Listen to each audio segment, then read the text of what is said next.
안녕하세요 여러분, 수익률 상승에 도움을 드리고 싶은 헬퍼입니다. 금일 진행은 간단한 마감 시황 설명드리고요.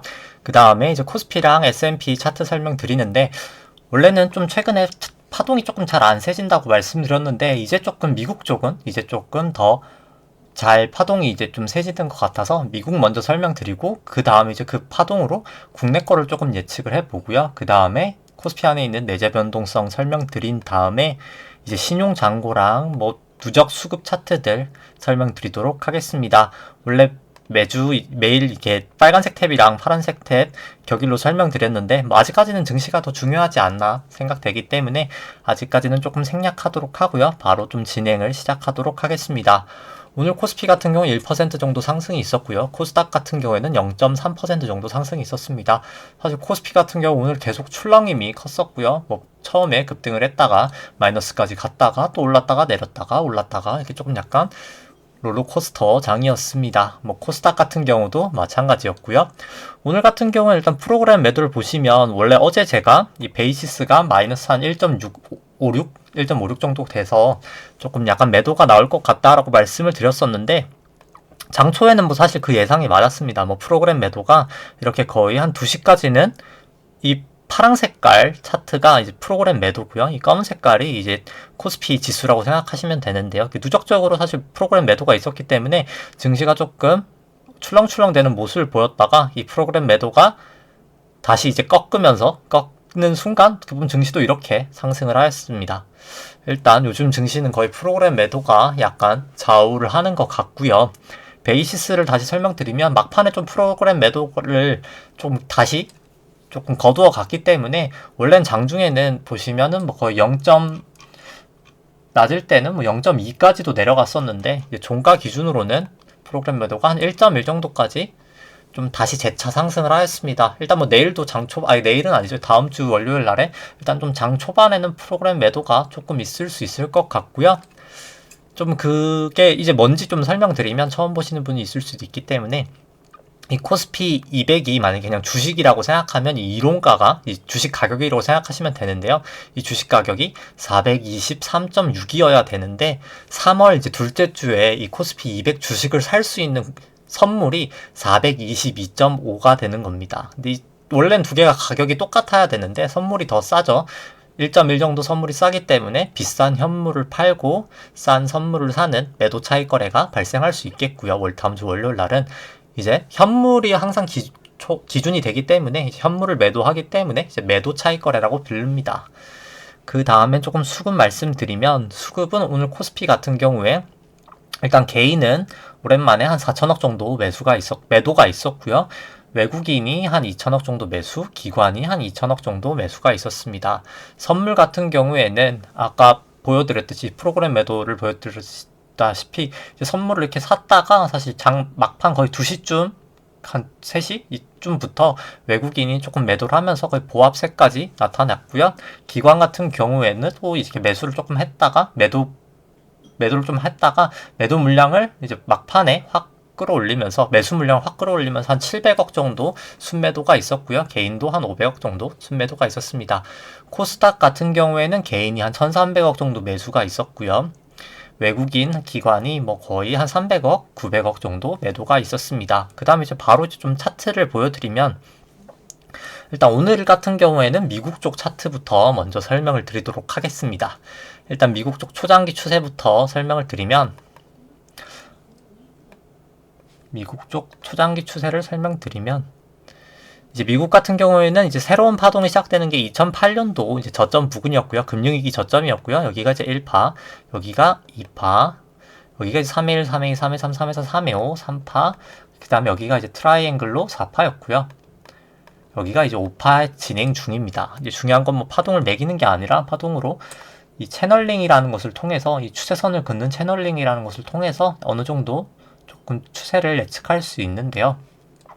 이렇게 2파와 4파 저점에 추세선을 그어서 이렇게 3파 고점에다 올려놓으면 추세를 예측할 수 있고요. 이렇게 추세가 닿으면 하락이 예상될 거라고 예상되지만, 일단 아직까지는 위에 있는 것을 보실 수가 있습니다.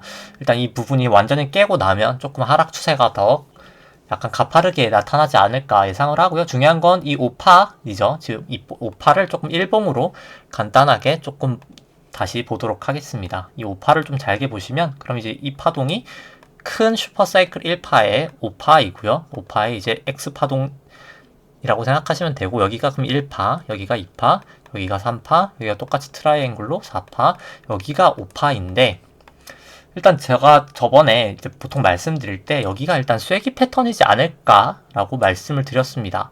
그렇기 때문에 이렇게 5파가 여기서 이제 끝이 나고 이 쐐기가 뚫리면서 내려가는 거지 않을까라고 생각했었는데 이게 다시 확인을 해보니까 이게 쐐기 패턴이 아니더라고요. 물론 이렇게 쐐기 패턴으로 볼 수도 있었는데 일단 아닌 게 확실해진 점은 일단 이 정고점을 넘어버렸습니다. 이 부분에서.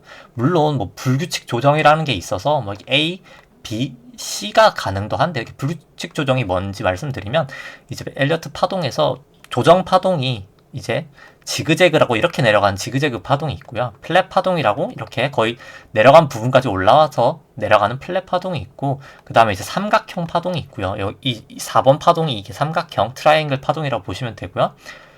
그 다음에 이제 불규칙 B파라고 이게 A파보다 B파가 더 올라갔다가 C파가 좀 급락하는 이 파동이 있기는 한데 사실 불규칙 B파가 그렇게 뭐 흔히 나타나는 패턴도 아니고 확률이 낮기 때문에 사실 그러면 이게 이제 A, B, C는 이제 물 건너갔고요. 이제 그러면 이제 이게 5파구나라고 사실 이제 결과가 나오게 됩니다. 그리고 이제 그거를 조금 더 뒷받침해주는 근거를 찾았는데요. 이렇게 2파의 저점과 이 4파의 저점을 딱 그어보면은 거의 잠시만요. 이게 정확하게 사실 그어보면은 딱 저점에 잠시만 다시 딱 저점에 정확하게 그어서 여기 저점에 정확하게 올리면 거의 이 부분에 딱 다음 부분에서 약간 되돌리는 것을 보실 수 있습니다. 그렇다면 일단 이 쐐기가 아니라 이게 만약에 이제 2파랑 4파를 저점을 그었으면 이게 5파를 추정하는 채널링이 되는데요. 그럼 여기가 4파였구나라는 걸 알 수 있습니다. 이 5파에서의 작은 4파라고 알 수가 있고요. 그럼 중요한 것은 이제 이 5파의 고점이 어디일까 잡는 게 사실 가장 중요한데요. 그럼 이제 아마도 여기가 1파가 될 것 같고요. 1파 고점이 될 것 같고 여기가 그럼 이제 2파 저점, 여기가 이제 3파 고점이 되었을 것 같고요. 여기가 이제 4파로 끝났을 것 같고 그럼 이제 여기가 5파의 5파가 진행 중이라고 할 수 있습니다.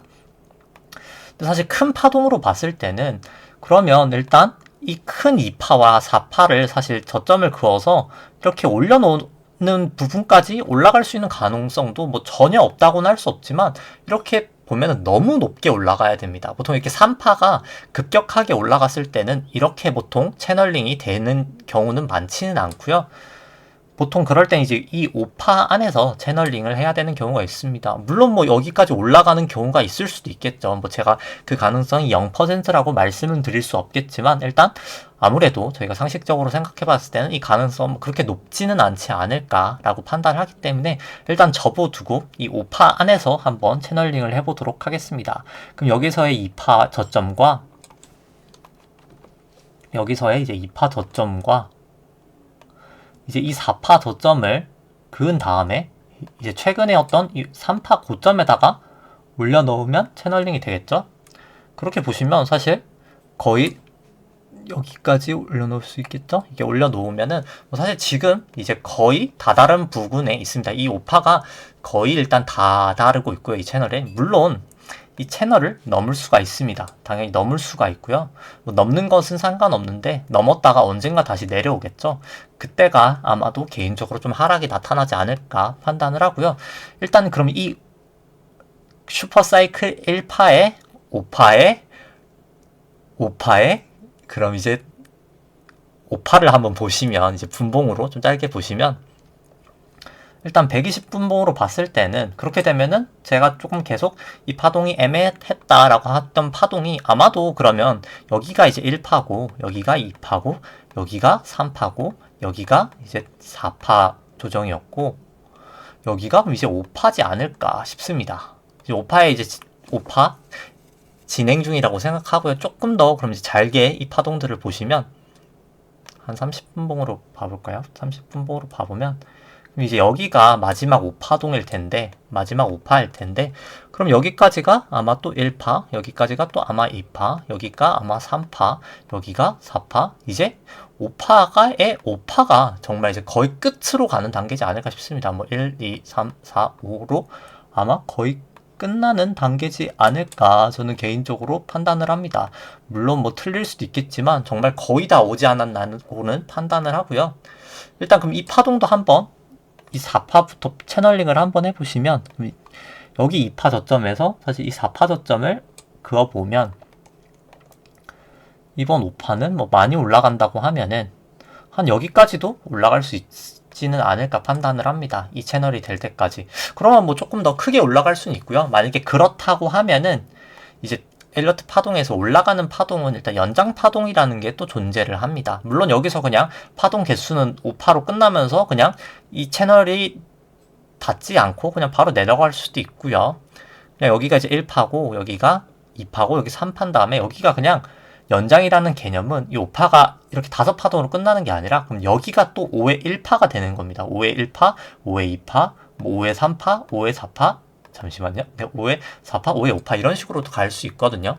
뭐 일단 가능성은 있지만 제가 봤을 때 일단 일봉상 이 채널을 그었을 때 지금 거의 뭐 닿았기 때문에 뭐 닿고 바로 떨어진다고는 말씀을 못 드리겠지만 이렇게 닿았다가 올라갔다가 다시 넘어올 때 내려갈 때 뭐 그때는 조금 이제 조정이 나타나지 않을까 싶습니다. 그래서 일단 아직까지는 조금 올라갈 확률이 더 있지 않을까라고는 판단을 하고요. 그렇기 때문에 이제 그것을 토대로 조금 우리나라를 한번 보시면 일단 그럼에도 불구하고 이제 제가 5파라고 이제는 그럼 이제 5파다라고 어떻게 보면 생각을 할 수 있는 게 이 거래량을 봐도 그럼 5파여도 사실 마지막 끝에 5파면 이렇게 상승을 할 때 거래량이 없는 게 어느 정도 이해가 됩니다. 사실 네 원래 5파 끝 부분이 거래량이 보통 없거든요. 네 일단 그러면 일단 개인적으로 5파보다는 전 ABC 조정이 가능성이 더 높다고 생각은 했지만 일단 중요한 건 일단 넘어버렸기 때문에 ABC 조정은 이제 물 건너갔고 이제 아마 일단 5파지 않을까라고 판단을 하고요.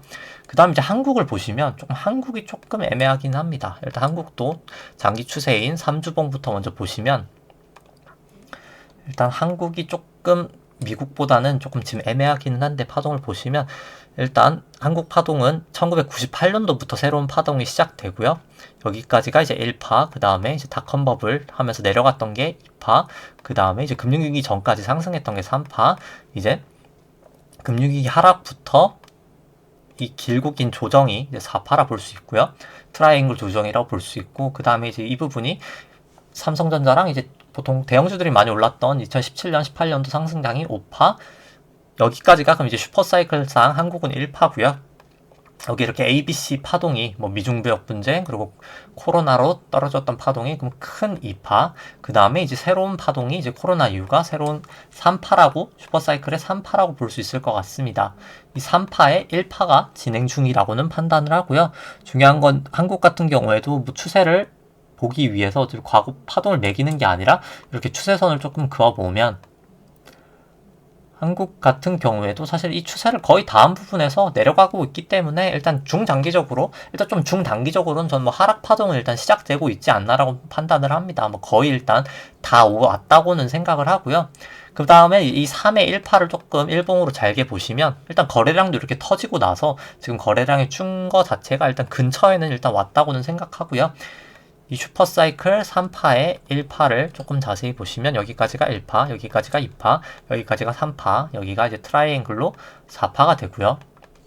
여기가 이제 5파인데 한국 같은 경우에는 일단 뭐 쐐기가 아니라 원래부터 채널링을 이렇게 하고 있었기 때문에 이 파동으로 먼저 보시면 이렇게 3파, 2파, 4파 저점을 그어서 3파에 올려놓으면 이렇게 채널링이 되는데 이 부분을 사실 넘었다가 이제 한국 같은 경우는 하락을 했습니다. 그래서 저는 아직까지 사실 한국을 보시면 한국은 일단 이렇게 A, B, C로 한 다음에 이게 5파일 수도 있긴 하겠지만 5파라고 하기에는 올라가야 될 부분이 조금 영역이 모자라지 않나라는 생각을 합니다. 왜냐면 채널링을 하더라도 그럼 여기가 2파고 아마도 여기가 이제 4파일 텐데요. 이렇게 채널링을 하더라도 너무나 많이 올라가야 되긴 합니다. 너무나 많이 올라야 가야 되기는 하고요.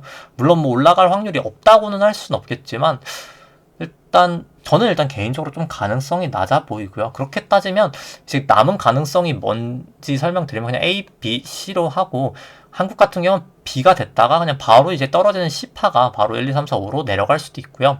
아니면은 이 가능성도 있기는 합니다. 여기가 1파, 2파, 3파, 4파는 맞는데 이 5파가 3파가 미국도 그렇고 이렇게 많이 올라갔을 경우에는 이 5파가 미달을 되는 경우가 있습니다. 이제 failure 파동이라고 하고요. 이게 이 파동 자체가 이렇게 5파로는 구성이 되는데 이렇게 3파 고점을 뚫지 못하는 파동이 나올 수도 있고요. 그래서 일단 조금 분봉으로 또 다시 한번 보시면 일단 한국 같은 경우가 조금 애매하기는 합니다. 물론 생긴 것도 지금 되게 애매하긴 하고요. 네. 한국 같은 경우에는 이제 이 30분봉으로 다 지우고 한번 좀 보시면 일단 중요한 건 일단 여기가 A, B, C임에는 뭐 이견은 없습니다. 일단 완벽하게 뭐 채널링도 맞았고 그렇기 때문에 여기가 뭐 A, B, C인 것은 이견이 없는데 그럼 과연 이 파동이 새로운 이제 5파가 시작되는 파동이냐라고 한다고 하면은 물론 그럴 수도 있습니다. 가능성이 전혀 없는 건 아닌데 그렇다고 한다면 만약에 여기까지가 그냥 1파고요. 여기가 이제 조정 파동으로 2파 여기가 이제 3파가 또 나오고 그다음에 4파, 5파 뭐 이런 식으로 나올 수도 있고요. 일단 뭐 가능성이 전혀 없는 것은 아닙니다. 일단 나올 수도 있는데 그거에 비해서는 미국에 비해서 지금 상승이 너무 조금 빈약하지 않나라고 판단을 하고요. 제가 그때 엘리어트 파동으로 만약에 B파 고점이라면 한 3,140 정도였나요? 140인가? 그 정도 말씀드렸었는데 그 부근에서 정확하게 사실 내려갔기 때문에 뭐 아직까지 사실 한국은 완벽하게 볼 수는 없지만 그냥 B파가 되고 그냥 A 1, 2, 3, 4, 5로 내려가는 파동도 있을 수 있지 않나라고는 판단을 하고요. 일단 뭐 중요한 것은 뭐 아직까지 그럼에도 불구하고 일단 미국은 조금 더 사실 뭐 상승이 더 갈 수는 있다고는 생각을 하는데 사실 미국 쪽도 지금 벼랑 끝이라고는 생각이 되기 때문에 일단 미국이 만약에 이 추세선을 넘었다가 하락을 하거나 아니면 추세선을 닿자마자 하락을 하면 그때는 조금 정말 위험 관리를 하시는 게 필요하지 않을까 판단을 하고요. 한국 같은 경우에도 사실 미국이 하락을 하는데 한국만 버틸 가능성은 쉽지 않기도 하고 이 120분봉을 봤을 때도 한국은 이 선행 스팬 라인에서 상당히 지금 저항을 많이 보이고 있습니다. 물론 이 선행 스팬을 완전히 이제 돌파를 해버린다고 하면은 아마도 뭐 조금 우리나라도 미달 파동은 될 수 있겠지만 뭐 이렇게 1, 2, 3, 4, 뭐 5파동으로 진행될 수 있겠구나 라고는 어느 정도 생각은 할 수 있을 것 같고요. 일단 그럼에도 불구하고 조금 개인적으로 저는 뭐 아직까지는 공격적인 신규 매수는 조금 부담스러운 영역이라고는 생각이 됩니다.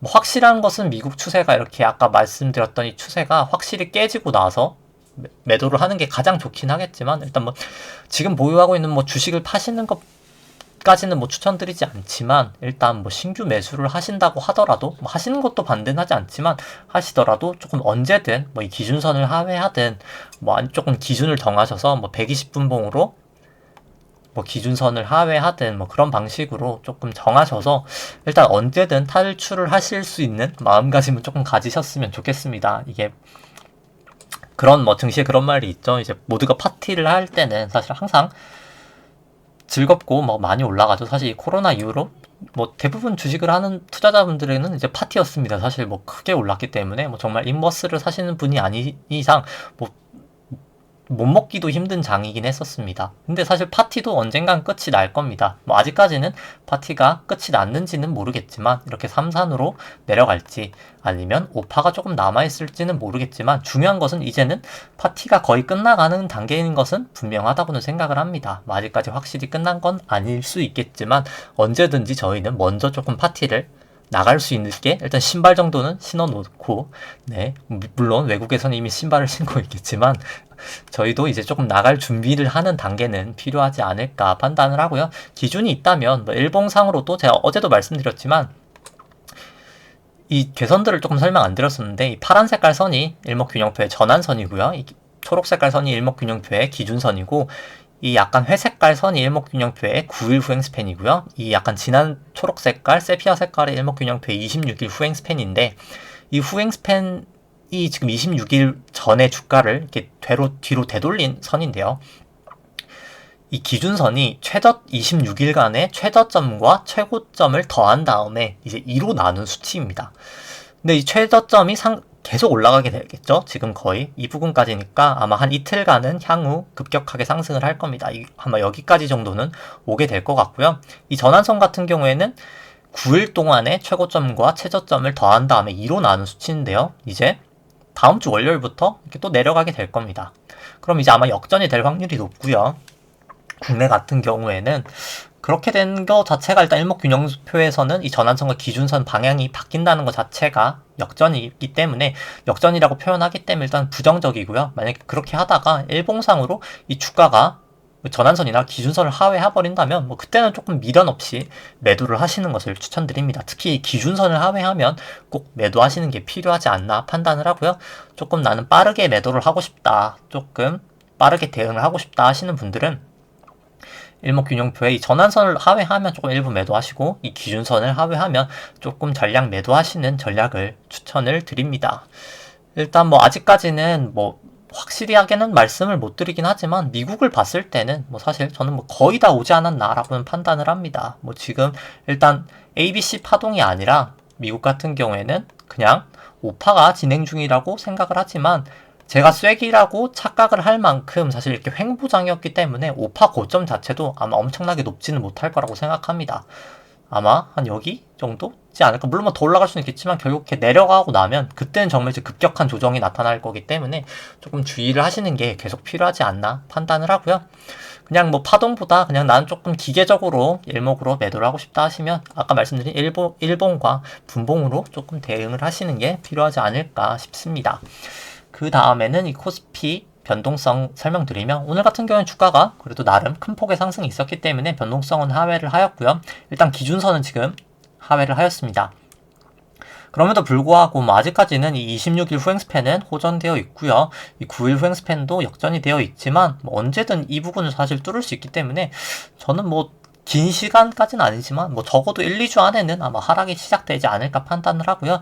이 선행 스팬 위에도 아직까지는 있기 때문에 그리고 절대적인 수치 자체도 어떻게 보면 지금 이 주봉상으로도 여전히 전환선 기준선 위에 있고 절대적으로 변동성 자체가 원래는 보통 한 12에서 14 정도가 보통 적정 레벨입니다. 지금 거의 29 정도 되는데 뭐 상당히 높은 수준이고요. 그렇기 때문에 상당히 지금 주의는 하시는 게 계속 필요하지 않나 판단을 합니다.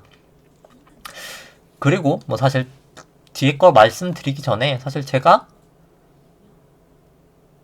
매수 추천을 드렸던 게 한 4종목 정도 있었던 것 같은데요. 이게 제일 안 올라간 게 사실 한국금융지주고요. 한국금융지주가 제가 언제 말씀드렸는지 몰라요. 제가 유튜브를 거의 한 12월부터 시작을 했으니까 뭐 한 2부분 정도 말씀을 드렸지 않았을까 싶은데 한국금융지주 같은 경우에는 그 제일 못 올라갔던 것 같습니다. 한 10% 올랐나요? 뭐 제 산수를 잘 못해가지고 한 10% 조금 올랐던 것 같은데 한국금융지가 제일 안 올랐고 그 다음에 올렸던 게 효성화학인데 이제 쟁거름님도 말씀을 주셨는데 사실 효성화학도 이제 저도 사실 매수 추천 드린 종목은 제가 다 들고 있는 종목들입니다. 개인적으로 제가 가지고 있는데 매수 추천을 드리진 않고요. 이 종목 같은 경우에도 아마 12월 부근에 말씀드렸을 텐데 뭐 한 이 부근에 상당히 많이 올랐습니다. 지금 효성화학 같은 경우에도 뭐 한 16만원 정도? 이쯤 때 설명드린 것 같은데 지금 한 27만원이니까 거의 한 60% 정도는 올라간 것 같고요. 제일제당 같은 경우는 아마 제가 딱 이 부분에 드렸던 것 같아요. 이 부분에 딱 돌파를 하면서 이제 좀 상승 추세가 이 구름대까지 돌파를 했기 때문에 제가 관심을 갖고 보다가 이제는 조금 매수 추천을 드려도 될 것 같다라고 말씀을 드리고 싶어서 딱 이 장이 끝날 1월 5일날 올린 것 딱 같습니다. 올려드렸던 것 같고요.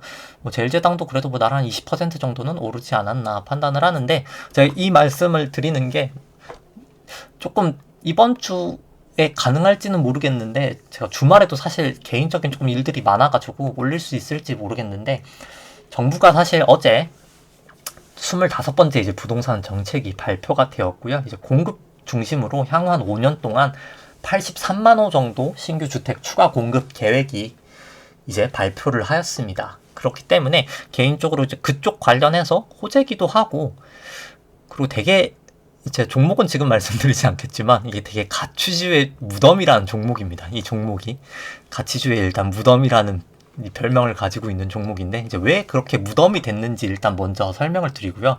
그 무덤을 만든 장본인이 사실 대주주인데 그 대주주가 그럼 왜 무덤을 만들었을까를 조금 설명드리고 개인적으로 이제 그 무덤이 어떻게 보면 이제 천국으로서는 바뀌지 않을까 개인적으로 판단을 합니다. 한 5배 정도는 저는 오르지 않을까 생각을 하고요. 한 최소. 왜 그렇게 눌려 있었고 왜 그렇게 조금 올라갈 수 있는지 물론 근데 되게 그 대주주 한 분에 의해서 이게 주가가 눌릴 수가 있는 종목이라 리스크는 상당히 높다고 생각합니다. 회사 자체는 상당히 펀더멘탈이 정말 우량한 종목인데 어떻게 보면 한 분의 의사결정으로 주가가 움직이는 종목이어서 그런 어떻게 보면 조금 비체계적 위험이라고 하죠. 이제 보통 우리가 컨트롤할 수 없는 리스크는 상당히 큰 종목이기 때문에 리스크는 있다고 생각하는데 충분히 저는 개인적으로 좀 올라갈 포텐이 있는 종목이지 않을까 생각을 해서 일단 이번 주말에 올리는 것을 목표로 조금 하도록 하고요. 갑자기 제가 딴소리를 했었는데 이제 신용잔고로 다시 설명드리도록 하겠습니다. 신용잔고 설명을 드리면 코스피 신용잔고 같은 경우에는 최고치가 한 21조, 코스피랑 코스닥 합쳐서 한 21조 6천억 정도까지 올라갔었다가 최근에 조금 하락하다 지금 한 1천억 정도 증가해서 20조 한 3천억 정도 되고 있고요. 여전히 절대적인 수치는 매우 높은 수준입니다. 그리고 이 신용잔고를 코스피 시총으로 나눈 수치는 이렇게 하락을 하고 있는데요. 이제 매번 말씀드리지만 이렇게 하락을 할 때가 보통 이렇게 좀 몇 달 내에 이렇게 주가가 하락하는 패턴을 많이 보였습니다. 단기적인 조정이든지 큰 하락이든지 조금 조정 상세가 보였었고요. 코스닥 같은 경우에도 크게 다르진 않는데 코스닥 같은 경우는 조금 더 신용 감소, 잔고 감소폭이 조금 더 가파르기는 합니다. 그 다음에 이제 그리고 사실 오늘 제가 말씀을 드리려고 했다가 말씀을 못 드린 게 조금 우려가 되는 부분은 이제 증시에 대해서 사실 우려가 되는 부분은 이 금리가 사실 계속 올라가고 있습니다.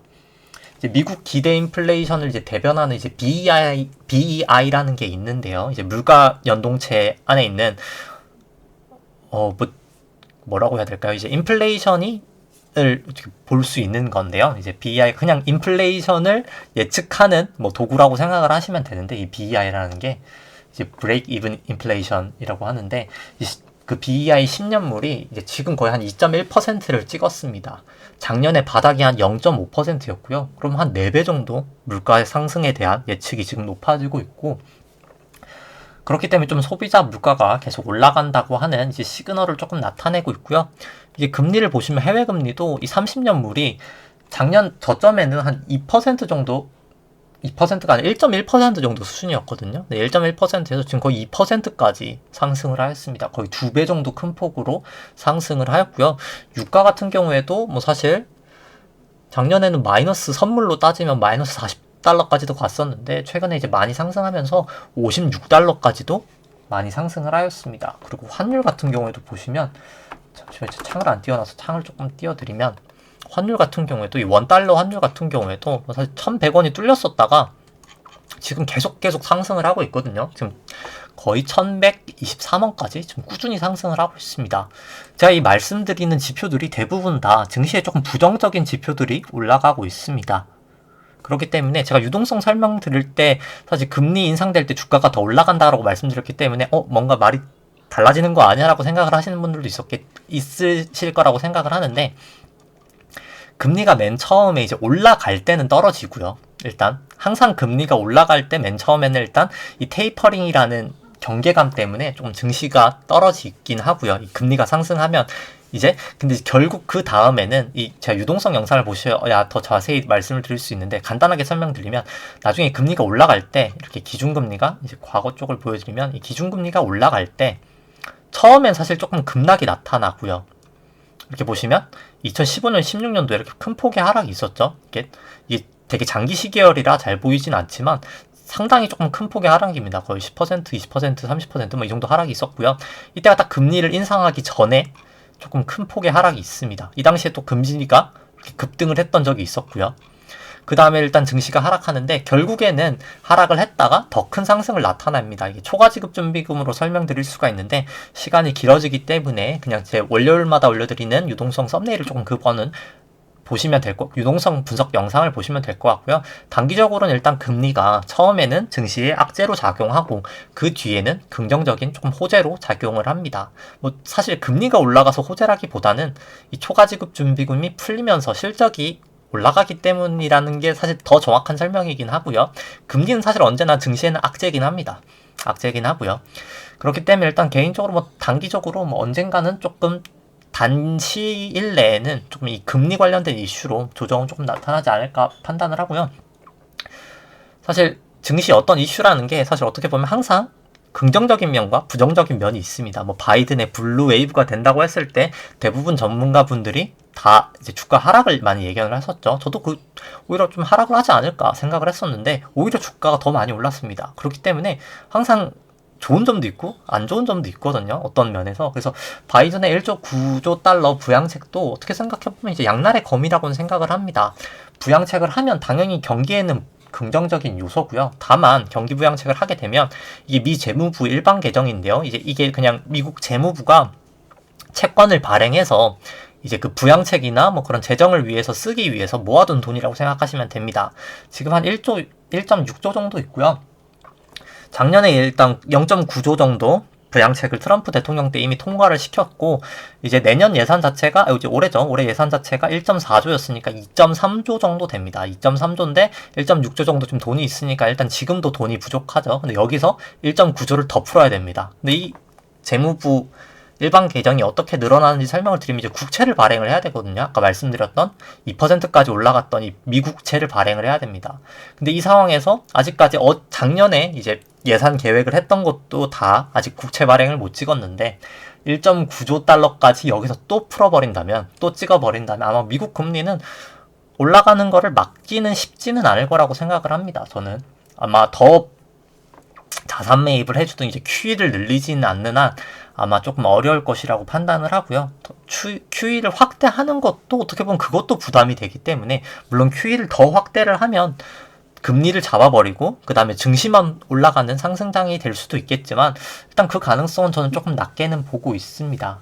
그리기도 하고, 사실 우리가 모두 다 잊고 있었던, 사실 이렇게 돈을 많이 풀게 되면 결국 해서는 증세가 나올 수밖에 없습니다. 조금 더 증시가 안정이 되고, 증시 안정보다는 사실 코로나가 안정이 되면 사실 바이든 정부의 주 정책이었던 증세는 아마 무조건 나올 수밖에 없다고 판단이 되고요. 코로나가 안정되면 증세도 나오고 아마 반독점 규제도 다시 한번 나오게 되기 때문에 거대 공용 IT 기업들에 대해서도 조금 약간 주가 압력이 나타날 수 있다고는 판단을 합니다. 다만 일단 아직까지는 파월 연준의장이 1월 FOMC 이후 기자회견에서 뭐 인플레이션이 조금 지속될 가능성은 낮지 않겠냐라고는 발언도 있었고요. 테이퍼링 우려를 조금 잠재우는 데는 계속 노력을 하고 있기는 합니다.